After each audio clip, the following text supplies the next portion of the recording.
Babe ya ki yaro a rana ne. Irin wannan rana haka ai bai kamata ki dinga fitowa irin an fi so a zauna a gida. Wallahi to ya zan rana ne ka aiki.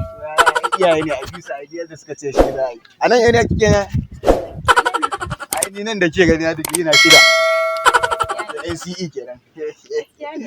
Ya yanzu ma daga kam nake na zo ne abin nan shine ne abin nan kin gane ai.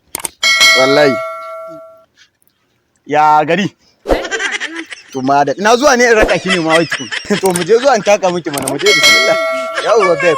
Ai kina ji ita boko da kike gani wallahi sai ana bi ana kin gane in bibi wallahi tana da amfani wallahi Allah yana wallahi da ka wurin alhamdulillah ta dan biyu ne dan taure dai wannan wanne wa ko wankin ka ne ya ce ka mai ka komai ka kamai Wanda ka yi wani lafiya kuma sannan dan liti ka kamai ko kuma lemon wai ka kawo sannan wayar ma